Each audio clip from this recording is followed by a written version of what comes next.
Hello, hello, and welcome again to a Beatles show that we call Things We Said Today. This is a weekly talk show in which we talk about all things Beatles, anything about their past, anything going on today, really any topic concerning the Beatles we will cover here on this show.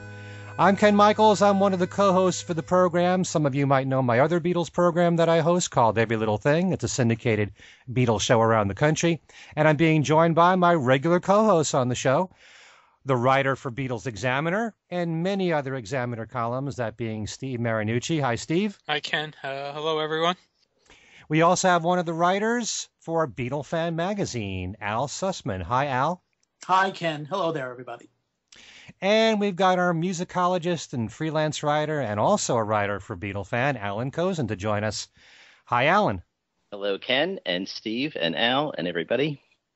On the program this time out, we're going to be doing an overview of the American Beatles albums on Capitol Records. And you might recall going back several shows, we did our own review talking about the With the Beatles album. And we also related that to the American albums of the time and the overlap between the albums, like Meet the Beatles and the Beatles' second album. This is more, we're going to be talking about, in general, all of the American albums from, say, Meet the Beatles through Revolver, the American Revolver.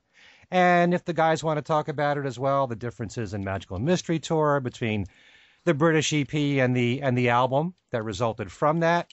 Also, if you even want to bring up the Hey Jude album. But in general, it's just us talking about the American albums and what my main question to ask all three of you, and this is really, the focus of this conversation is that here we are, it's 2015. These albums came out in the 60s, and we all grew up on these albums first. It was really only later that we discovered the British albums, and then once the CDs came out, it was all the British albums, the way the Beatles released it in England. But we all have some affection for these old albums that we grew up with, at least I think all of us do. What kind of value do these albums still hold for us now? Do they still have any kind of creative value? Or is it more just an emotional connection that we all have to these albums? Are there specific albums that you can point to where you can say, well, I like Beatles 6 for this reason, or I like the early Beatles more for this reason? We're going to be talking about a hodgepodge of all these things, and I thought we'd start by let's start with Al. How do you feel in general when you look back at the American albums? Do they still hold a place for you of any importance? They still hold, certainly from a sentimental point of view, they still hold a great deal of importance because fortunately I'm of an age where I experienced these records being released in their time.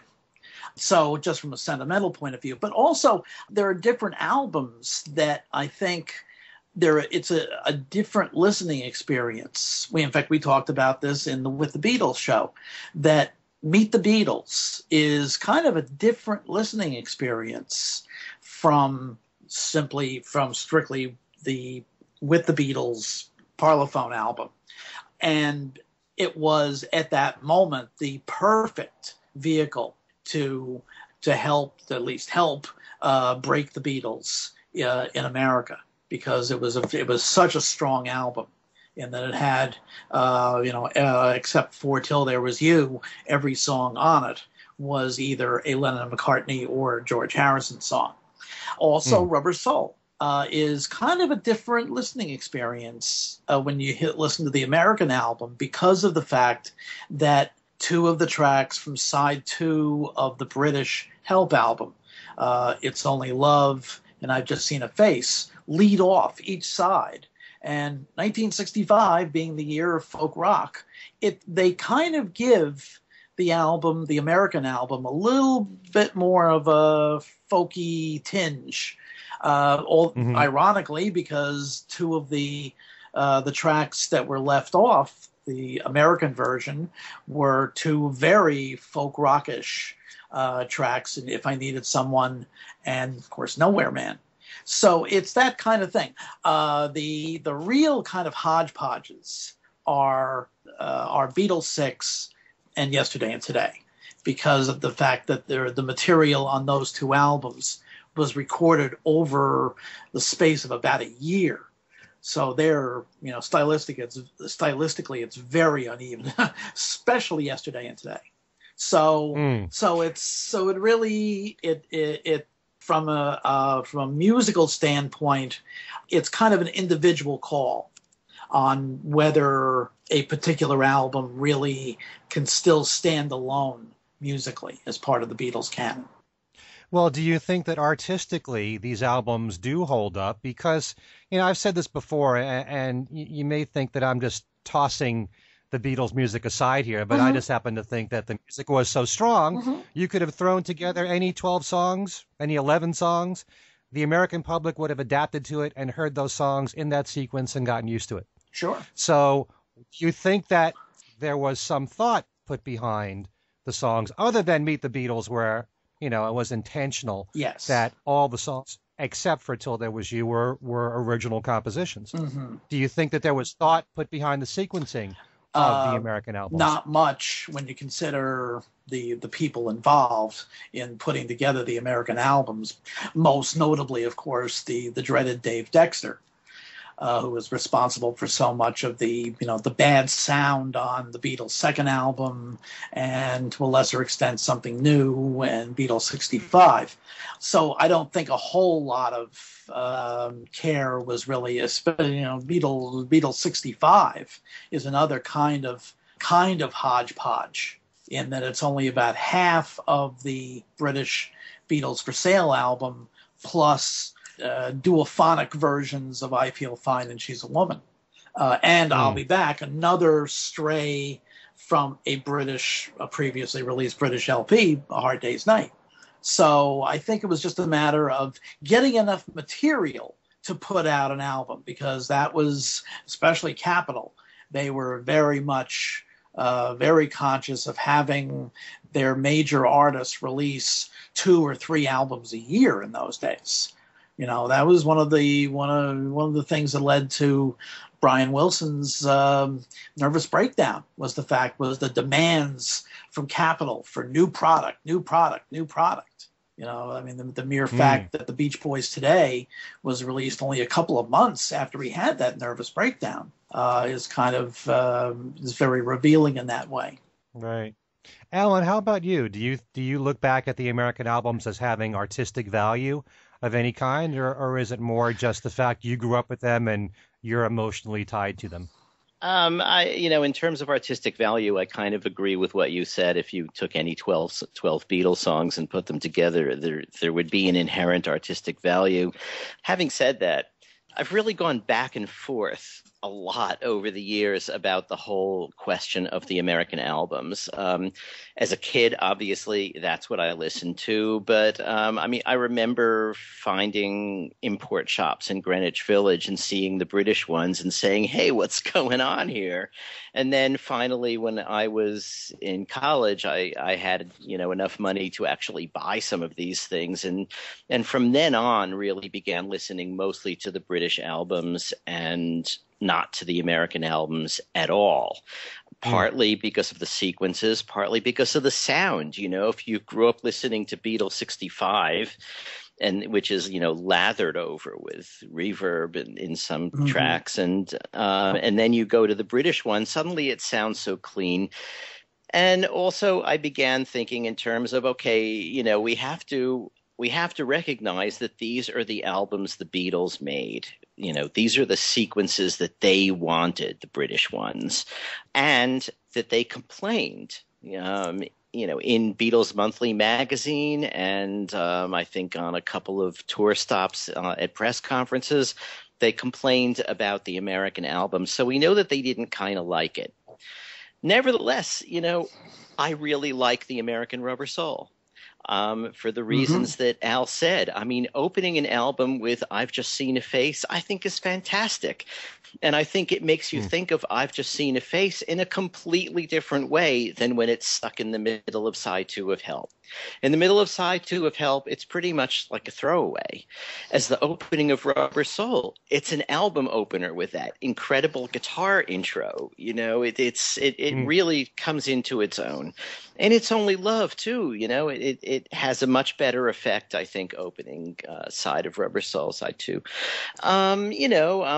I guess the fact that we were missing some songs wasn't a good thing, but on a couple of those hodgepodge albums, as Al said, Beatles 6 and Yesterday and Today, we actually got some songs before the Brits did.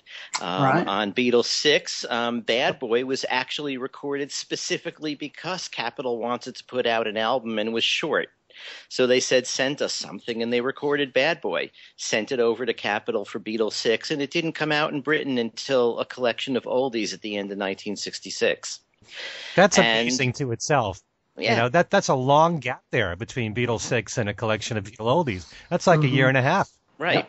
And we got three pretty tracks. We got 3 tracks from Revolver. You know, everyone talks about the American Revolver being, you know, totally pointless because it's missing 3 tracks, and I kind of agree. It is pointless. I mean, a different track order is one thing, different, you know, songs interpolated is one thing, but simply the same album missing 3 tracks, not that interesting. But we got those 3 tracks months before the British listeners did because they were on Yesterday and Today.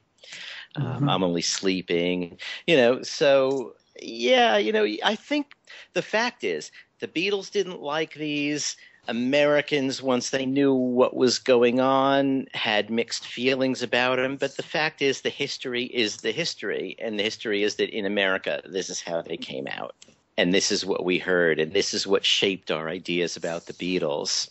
And I think they're important in that way.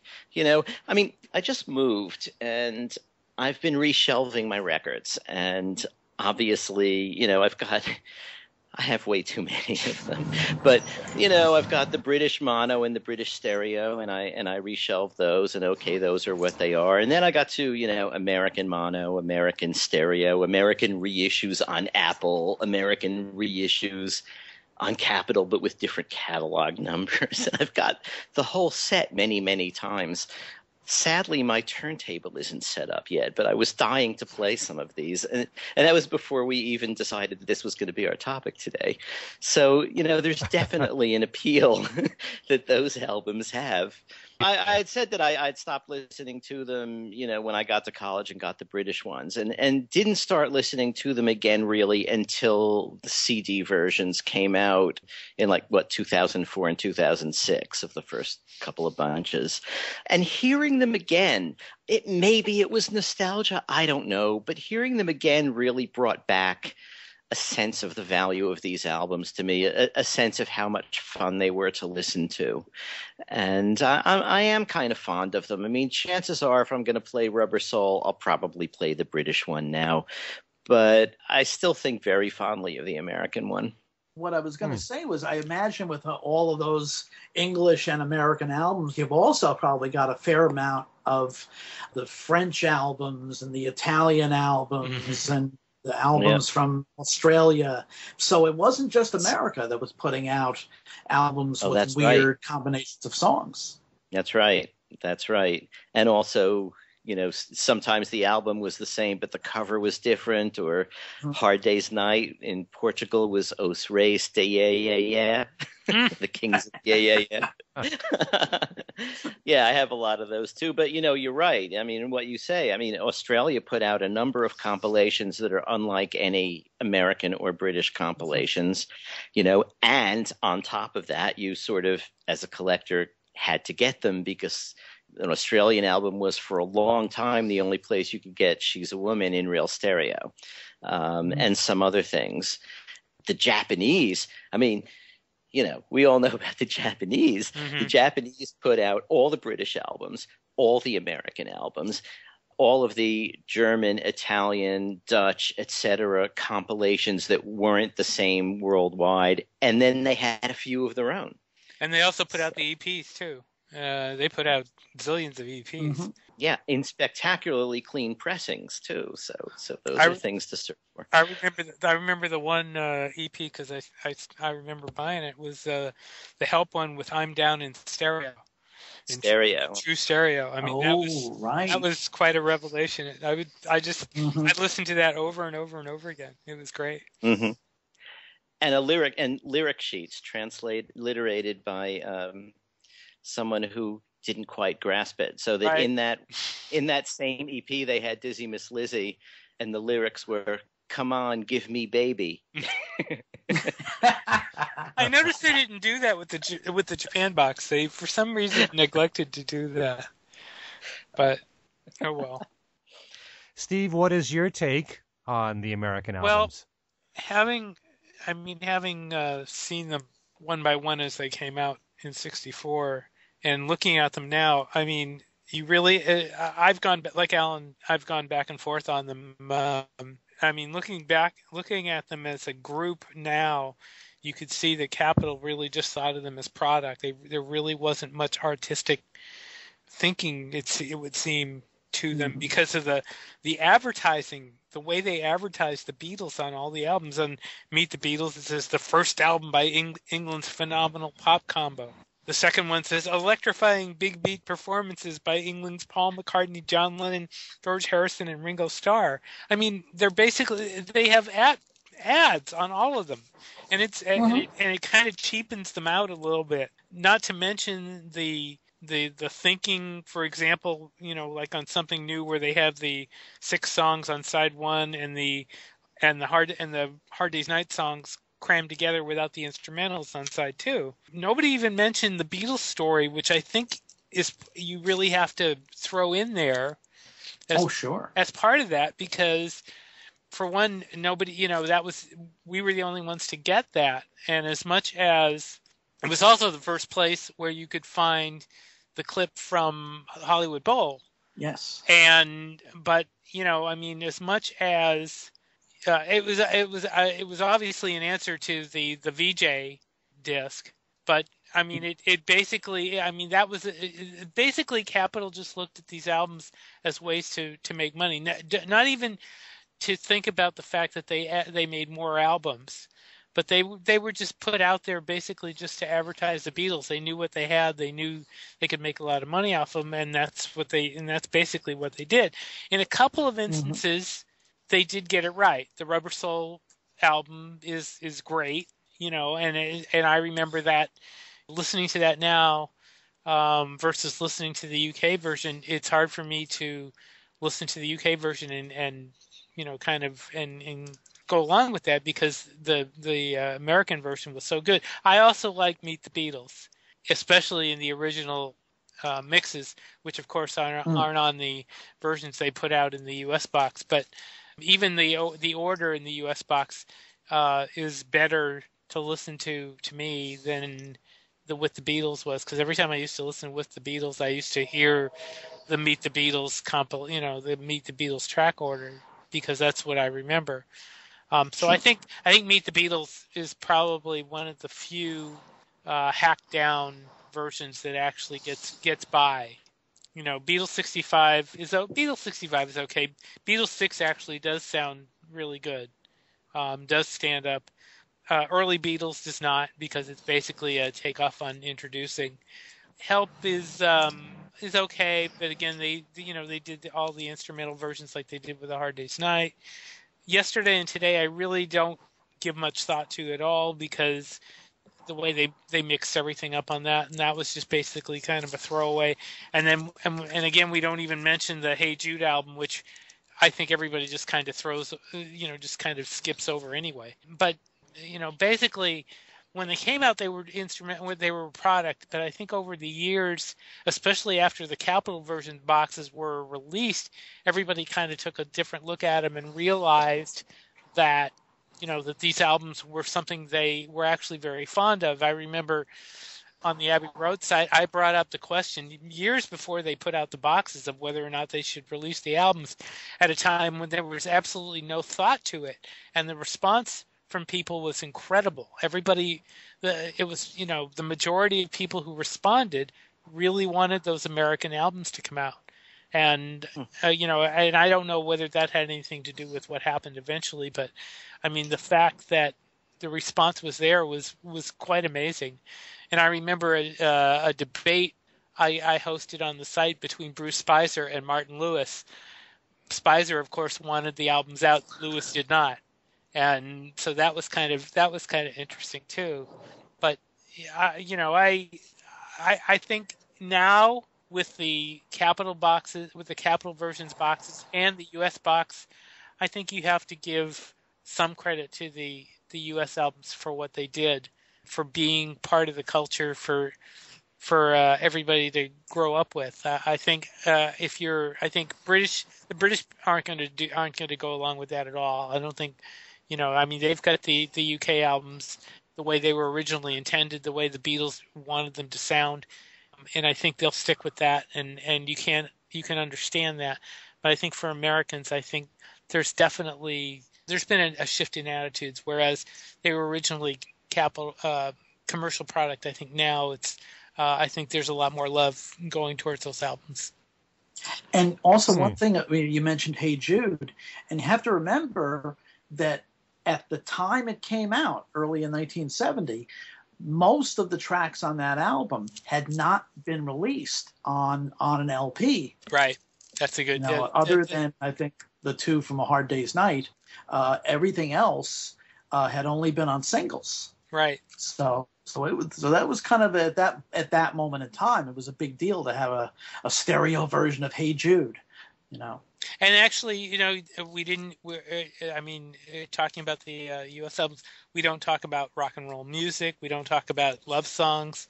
I have.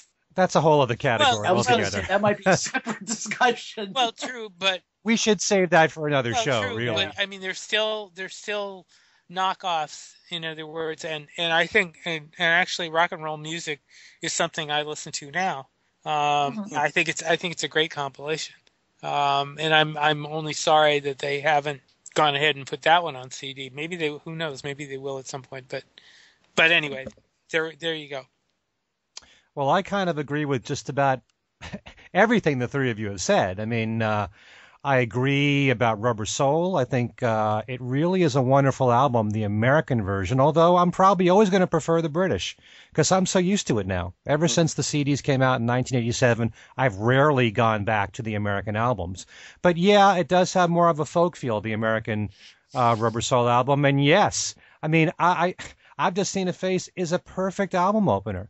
And still, to this day, despite listening to the CDs, since 1987, any time I hear I've Just Seen a Face, my ears immediately think of Norwegian Wood after that because it's so ingrained in me. Same thing with It's Only Love. I hear Girl right after it. And that's got to tell you something. It must say that there's a fondness that you have for the sequencing of those songs. And certainly Meet the Beatles was the perfect album to introduce to the U.S. because, it was, a great collection of original songs, except Till There Was You. But, and every Beatle had a vocal on it. You still had Ringo with I Want to Be Your Man on there, and George with Don't Bother Me. But, for the most part, I'm of the opinion of you got to listen to them the way they came out in England because that's the way the Beatles intended it.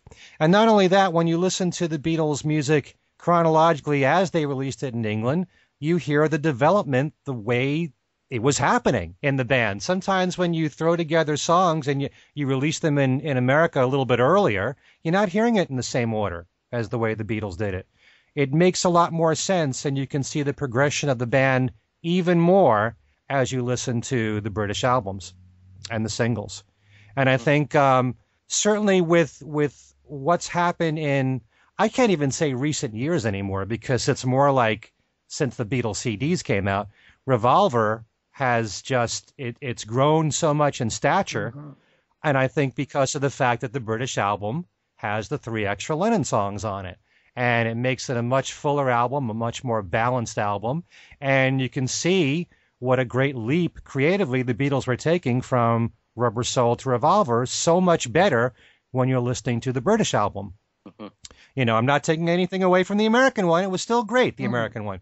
But once you add 3 extra songs, there's a huge difference there. Once you add I'm Only Sleeping and Your Birkin Sing and Dr. Robert, that's 3 great songs there to add to 11 songs. So I think in general, that's part of the reason why Revolver has gotten so much more respect now. And in some surveys, Revolver is ranked not only as the Beatles' best album of all time, but the best album of all time by anybody. Mhm. And I think, that's part of the reason, not all of it. So I think Revolver kind of suffered from the American release in that regard. But I also know growing up with these American albums as a little kid, I had an affection for them too. I love the songs and the orders they came in on those albums. I've also noticed a lot of people respect the Beatles' second album a lot. And I think when you listen to the album, it could be because that album in particular really rocks. Mhm. All the songs on that album really are very up-tempo songs for the most part. So I doubt anything was really done intentionally there. It could have been. But if you love the Beatles for their rock and roll, the Beatles' second album really stands out a lot because every song from start to finish is, for the most part, up-tempo and really cooks. Yeah, that's probably because of the fact that the songs that were left over from with the Beatles were the covers, which were predominantly up-tempo. Plus, you have "She Loves You" and "I'll Get You," and also "You Can't Yeah, Do That." Thank You, Girl. Right. Is on That's there one of as their well. greatest rockers. So, yeah, exactly. And "I Call Your Name." So yeah, it is a very up-tempo album. Although, for me, and not to get into that whole debate again, but for me, the version that came out last year in the box is much more listenable because I just have never liked the original Dave Dexter mixes on the original '64 album. Right. But that's And the song, the songs on the Beatles' second album, there was also "Thank You, Girl," yes, which to me is a great original song. It's a lot of stuff that turned up on singles or EPs. yes, exactly. Long Tall Sally, for Yeah. example. So I thought that was a great collection. If I look at that, just looking at the selection of songs, although I could say that about every Beatles album. Yeah, But if you of look at course. the Beatles' second album, they're great rockers on the Beatles' second album. It's just a great rockin' album. Yeah. And I have some affection for Something New, in part because I just love Any Time at All. It's one of my favorite of the early Beatles songs, and to have that back to back with When I Get Home, of course, now I'm thinking it's All a Hard Day's Night from the British album, but I love the sequencing of those songs too. And to tell you the truth, I never had a problem with the instrumental music on A Hard Day's Night and Help. If anything, I love listening to that, and it made me anticipate the Beatles songs even more. So, and I think those songs worked very well in the movies. I'm sure most people would rather have an album of pure Beatles recordings, but I like the fact that the American ones had all that instrumental music. I think like the average fan probably was more receptive to the George Martin instrumentals on the Hard Day's Night album, especially Ringo's theme, than the Ken Thorne pieces that were in Help, because they were a little strange, going from Wagner to a sitar rendition of A Hard Day's Night to some other kind of relatively strange for the time sounding soundtrack music that Allan might be able to address more knowledgeably. It's not quite the listening experience that the Hard Day's Night album is. How do you guys feel about Magical Mystery Tour? Because we're so used to the album now, and that's the way universally it's been accepted. But originally it was an EP with just the songs in the film, as opposed to what it became, adding the singles from 1967, which I thought overall was a very wise decision. But then again, if I'm thinking we have to listen to it the way the Beatles released it, then, am I thinking, should I only be going the way the Beatles had intended? But it's How not do you so feel different. about that? It's not so different from what the Beatles released. I mean, side one of Magical Mystery Tour is the EP. Right. And side two Right. are the singles that came out not too distant from Magical Mystery Tour. I think the fact that EMI adopted Magical Mystery Tour for the CD releases, and they put it out as an album. Originally, I guess that was in '76. I think finally in England. I think there's a recognition there that officially that was a good idea, because it wasn't mucked about with much. It was just the EP on one side, singles on the other, and not to mention, look at those singles. I mean, Strawberry Fields, Penny Lane, All You Need Is Love, Baby You're a Rich Man, Hello Goodbye. I mean, it's just an incredible album, really, from their best period in a way. Was it that late, Allan? Was it '76 before they? I think 76. I thought it was something like that. Yeah, it was early. mid '70s sometime. Okay. And the only problem I ever had with the American one was the fact that on the songs on side 2, they again went with the the lazy route of using duophonic versions of, I think, everything except Strawberry Fields. Right. I think. Yeah, I remember when I got the German and played it for the first time, and I played it for a friend who was a classical music guy, who thought that the only differences in records, European versus American, were in classical music. I said, "Oh, listen to this," and I played "Baby You're a Rich Man" on both versions. Now, there is an octave of bass on the German version that is simply not heard. I mean, it is way down there on the German version. Not to mention the stereo placement. I mean, it really is night and day. So, yeah. Yeah, it was that's true. I mean, it's a great album, but the Capitol original side 2 really is kind of not so good sonically. Mm-hmm. And getting back to Hey Jude, Al, you were talking about the fact that they were a collection of singles, recent singles. But the thing that sometimes people forget is that we never had a greatest hits album in America. No. In the UK, they had a collection of Beatles oldies. But we never had any kind of a collection up to that point. So any kind of Beatle collection, I'm sure, was welcome to American fans. Mm-hmm. Oh, very much so. And especially to get stereo versions of all of those singles going back to '66 with, Paperback Writer and Rain. And it was, and again, having a stereo version of Hey Jude and Revolution was a big deal. Mm-hmm. To fans at that time. I remember the quest for stereo versions of everything being almost all-consuming. I mean, you would go get a Japanese EP for Stereo I'm Down, and Australian Greatest Hits for... and yet, now we look back and we think, the mono versions are really the ones that we want. Right. It's really funny, because it's kind of almost a parallel version of this discussion we're having about American versus UK. There's also mono versus stereo, and it's you can go back and forth on these things, because actually all of these possibilities have a lot to offer one way or another. Mm-hmm. But do you think that the way that we should listen to the Beatles music is the way that they released it? I mean, there are always going to be the purists out there that think that way. But if you're brought up differently, you'll probably have a very different opinion.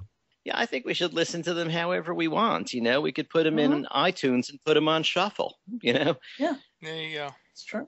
Yeah, very true. It's and especially since I think also some of the those of us from the '60s, I think we got attachments to certain songs, the way they sounded on the American albums. Like you almost, when you hear "I'm Looking Through You" on the Apple version of Rubber Soul, you almost miss those two false starts. Mm-hmm. Just little things like that. And it was funny after they put out the U.S. album, so many people were complaining about not having the Dexter mixes. I mean, that was they did.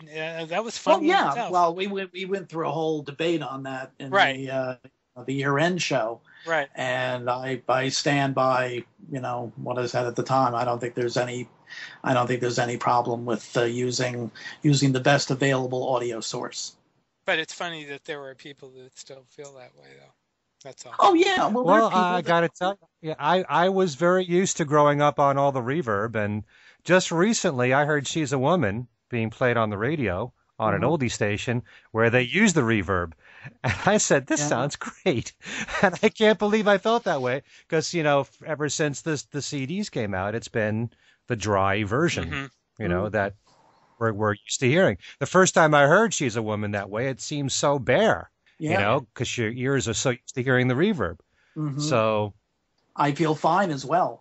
To this day, I do prefer the version that was released on the single in America, which the mix on that, the single mix was done by George Martin. So that I can deal with, with it sounding different than the version that was in England.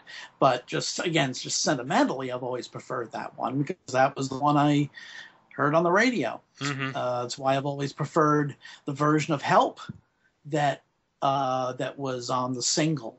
Because that was that if you put on WABC in August of 1965, that was the version of Help that you heard, not the version that's on the album.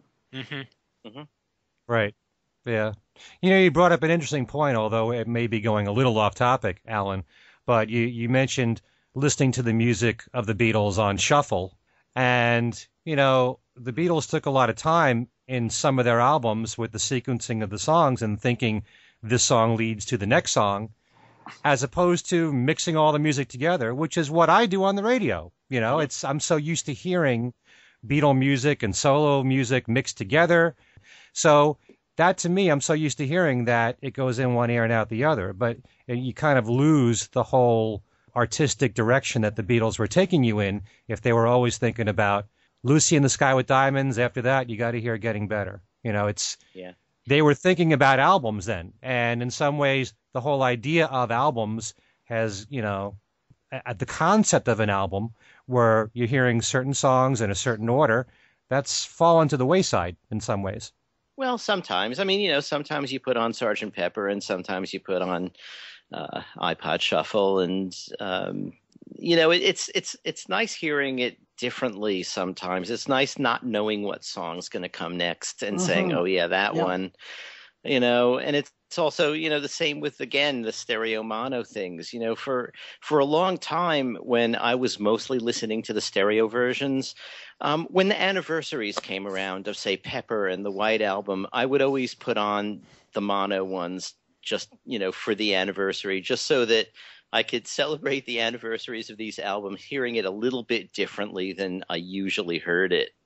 And in a way, Shuffle's a little like that. You just to have something different. I mean, we don't have to always hear the progression that the Beatles wanted us to hear. I mean, especially us. I mean, we've heard all of these albums between 7 and 10 million times a piece, right? I think we know the direction the Beatles wanted us. So, it's they're also individual songs, and they stand up as individual songs, and they're great. I mean, good to hear outtakes sometimes too, Sure. Sure. Hey, there's no argument from me on that. Mm-hmm. I'm just thinking the way that, the Beatles took a lot of care into the way that they released stuff, and even going back to the whole idea about singles and how singles were separate entities from albums, although that wasn't always the case. A Hard Day's Night had 2 singles from it. Help had 2 singles from it. Please Please Me had singles from it. So, but they thought of singles. Had a single from it. But I'm saying the British albums, the way the Beatles thought of singles as being something separate, where they didn't want to duplicate the same song twice. But, here in America, they just threw the songs together in any which way, or as George Harrison might say, they shoved them in anywhere. And it made sense for the time. But, it's like I said, you could put together any 12 Beatles songs and we'd all get used to them in that order. Mm-hmm. So, and Steve mentioned the Beatles Story.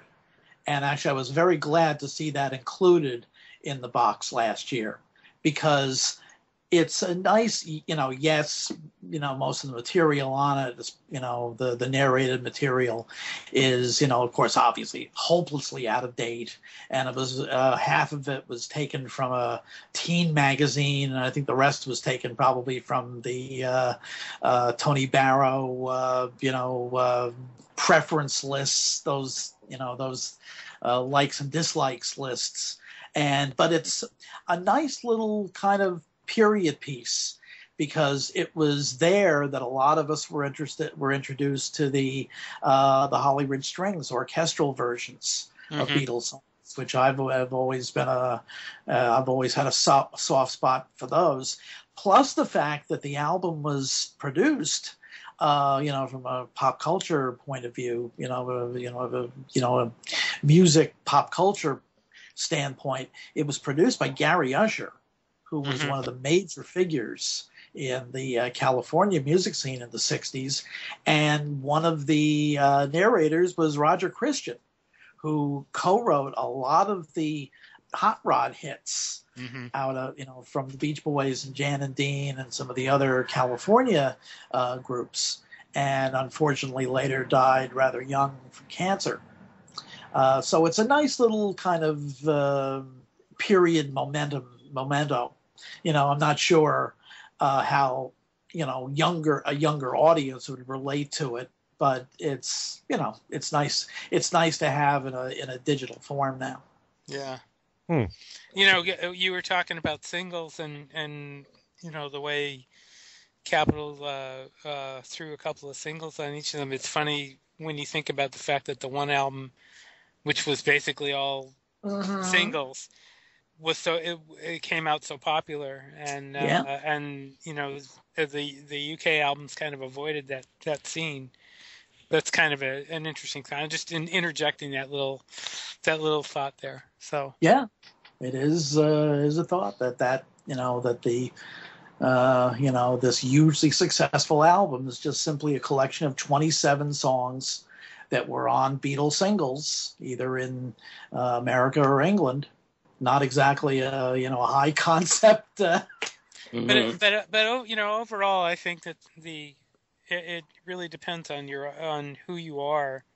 I think the first generation fans who are not real diehards, are the ones that probably went for that saw the U.S. albums out on CD last year and said, "Oh, this looks interesting. I remember these," and picked up, or more likely to pick up a few. I don't think outside of the people like us that have to have everything, I don't think they held as much interest for a good segment of the population than having the original having the remasters did. I think the remasters obviously were had a lot more interest among people. Oh, yeah, absolutely. That was the big event, right. The 90909 right. But releases. But even though these have remastered sound, I don't think I think it's basically the less than diehard fans, the more casual fans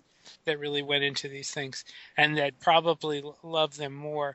But I think overall, I think the U.S. album thing, I know we talked about this a lot at the end of the year, but I think the U.S. album box maybe opened up that kind of whole, that whole thing again, and gave them a little more respect than they had. I don't think Dave Dexter will ever get any respect anywhere. But, no, and he shouldn't. But I think there's a lot more appreciation of them now, for whatever reason. You really think that there's more appreciation for those American albums now? I mean, outside of the first generation fans. I think that Steve has a point. I think that maybe the sort of the casual Beatle fan may have seen things like the Hard Day's Night soundtrack, or Meet the Beatles, or or even, well, not Magical Mystery Tour, but certainly something like Meet the Beatles, because they've heard about that album for so long as, as this almost legendary album that was so much a part of breaking the Beatles in America. And I may have thought, let me pick it up and see if it sounds any different than, even if they already have with the Beatles. Mm-hmm. See how it sounds, how it falls together as a complete album. Do you think that there's more of an appreciation, Allan, for the American albums now? I really don't know. I don't have any. I haven't really talked to people about it, so I don't have any basis for having a feeling about it. But I think in a way there should be. I hope there is a bit more. I think also maybe these days. If you look at people's discographies outside the Beatles, I mean, you see millions of greatest hits albums and millions of different ways things are mixed up and mixed and matched. And, from that point of view, some of these American albums are really just sort of like that. I mean, it's almost as if Meet the Beatles could be perceived as an early greatest hits album from a certain point of view. And maybe people look at them that way. It's like, okay, I want a Beatles album that has I Want to Hold Your Hand and some of the other hits, but I don't necessarily want the one album. Meet the Beatles is the place to go. You're not going to get it on With the Beatles. So I don't know. It's simply another choice. I think people like different choices in how they can find their music these days. So maybe there's an appreciation that way, but I'm not sure that's quite the appreciation you mean. I'd like to think that people who aren't our generation and grew up with them are looking at these things and saying, okay, so this is how my parents got to know this stuff, and it's kind of interesting because it's different than the standard now. How many people are doing that? I mean, I don't know. Probably not huge amounts. Well, I'm looking at it from the point of view of somebody who was in the middle of this thing, and no, I mean, not saying that you guys aren't, but I mean, right. But I'm saying, for me, Meet the Beatles will always be a cultural thing. Not necessarily so much the others. In fact, definitely not the others. But Meet the Beatles, I remember. I mean, that there was an indelible impression for anybody that remembered February '64, and Meet the Beatles was part of it. And so I for that album alone, I think there's that it has a special place. I think in the heads of a lot of the first generation people. So I think. I don't know, but yeah. But I think the question was whether more people are appreciating it now who aren't first generation. I don't know that the non-first generations can relate to it as I do, and as you can. I think I don't think that's going to happen. I mean they can appreciate it, but I think in their case, I think especially with younger fans, since the emphasis has been on the UK versions for so long, I think that's kind of the thing that's going to stick in their head. And I think it's people like me and you and that remember these things in '64 that really have the link to that. Although there are younger people who are very interested in the history of the group. And so the fact that finally last year they could go into a store or go on to iTunes or whatever and get Meet the Beatles, as in that context, that may, or A Hard Day's Night, right? That may have been of interest to them. That might very well. Just as from a historical point of view. Sure, I'm sure there are some people that way, but. I think that the real interest on Meet the Beatles is the older fans that still primarily sure. So yeah, I know this could go off topic here, but in a related way, because when we talked about the Fest for Beatle fans, there's a lot of young people that are going there. They're discovering the Beatles now, but I personally don't see them that interested in the history aspect. Right. They're more interested in the music. Yeah, so just discovering those albums. Al, you can speak Yeah. to that from being at the fest. Yeah, because I would say 60, maybe 70, 75% of the folks that now come to the fest are definitely not part of, my generation, unless they're there with their grandchildren. You know, Mm-hmm. I would say to a very large extent, it's 20, teens, 20s, 30 somethings, tweens and under. It's overwhelmingly kids, and yeah, a lot of them are not really that interested in the history, but there may be some, some who are the kind of nerds that that I was when I was a little kid about the presidents, even though they were all, for the most part, history for me. Mm-hmm. Mm-hmm. You never know. Yeah. I think also the mere fact that the core catalog from Please Please Me through Let It Be is the easiest way to access the Beatles music. Absolutely. That's how most young people are going to discover it. So unless you want to dig deeper and find out about Meet the Beatles and the Beatles' second album, which is more work, there may be some younger people that will do that, but the majority of them, if we're fortunate that they will discover the Beatles, will do so with the core catalog there. Mm-hmm. So, yeah. There's something else that I didn't mention before, and that is that these American albums, we should never just think of them as the albums of the 60s, because up until the fact that the CDs came out in 1987, that was the way for us to get them in America. I mean, yes, you could get imports, but those American albums and the cassettes were available, from, in the 70s and in the 80s. So there may be a lot of people from those generations that grew up on the American Beatles albums too. Sure, absolutely. The second and even third generation, the kids that came of age in the 80s, that was how they our Beatle fan, Kid O'Toole, who was born in 1972. She was in. Mm-hmm. She was introduced to the Beatles through the Capitol albums. Mm-hmm.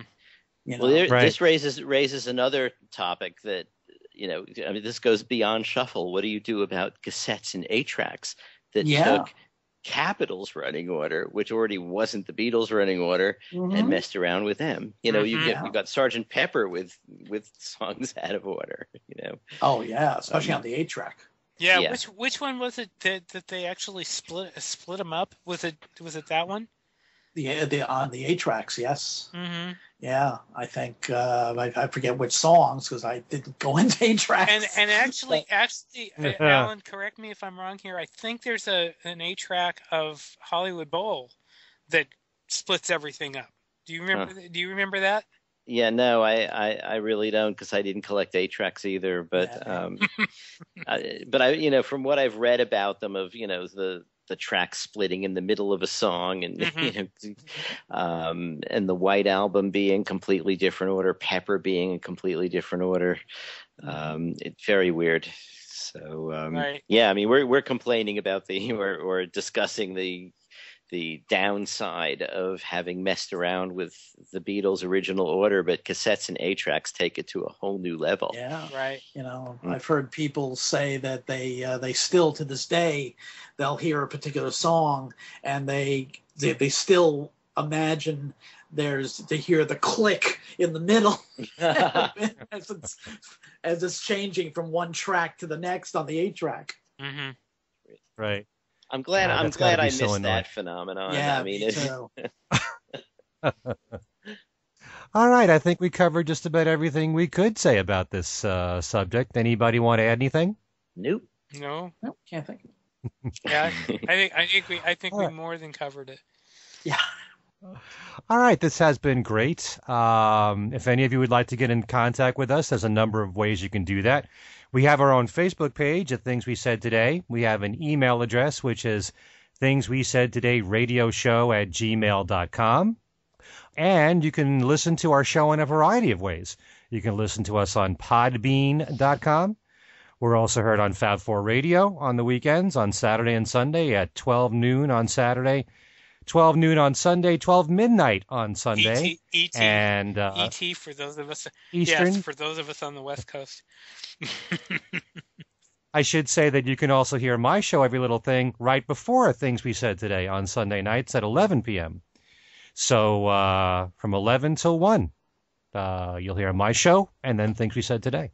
So if anybody would like to get in contact with you directly, Steve, how can they do that? You can write to me at BeatlesExaminer@gmail.com. I have my own page on Facebook. I have a news page on or a news group on Facebook called Beatles News and Commentary. And I want to add to the ways of listening to the show. We're on YouTube. We're streaming on YouTube. We're on iTunes. And actually, I did a little thing this week for the first time. I actually uploaded the show to my YouTube channel, which is called Steve Marinucci Beatles News. So we are everywhere. And also Alan Haber's Pure Pop Radio. Oh, Alan Haber. Oh, thank you. Alan Haber's Pure Pop Radio at 8 p.m. Eastern on Tuesday nights. So there we go. But we're everywhere. But anyway, feel free to get in touch with me, and I think, Ken, you gave the email address for the show, Things We Said Today, radioshow@gmail.com. So we're all over, and we'd love your suggestions. And if you have a question, send us a question, and we'll see if we can get you an answer. We'll throw it among the four of us and see if we come up with something. But we'll see if we make sense. There we go. Al, how about you? Facebook under Al Sussman, Twitter @asus49. That's and also through Beatle Fan Magazine, www.beatlefan.com. Those are probably the easiest ways.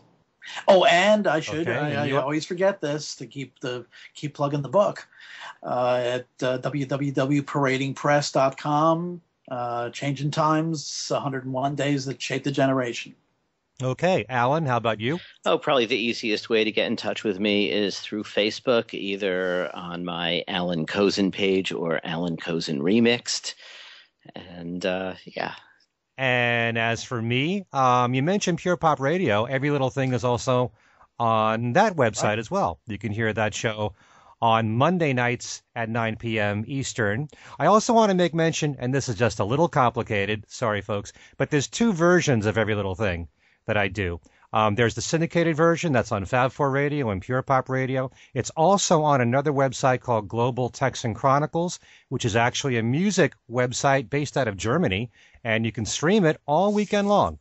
And anyone that listens to any of the different websites, they're probably all different shows, because any radio station that signs up for Every Little Thing, they have access to all of my shows. It's not like it's all the newest show.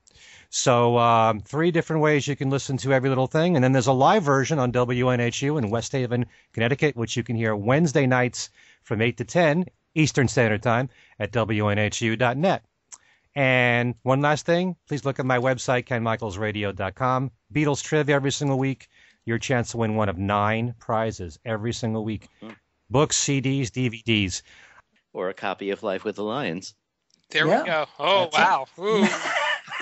we may get a whole lot of entries for that one. We can't promise you that, but we'll work on it. Anyway, so for Things We Said Today, this is Ken Michaels being joined by Steve Marinucci, Al Sussman, and Alan Kozin, saying thanks so much for listening, and we'll see you next time.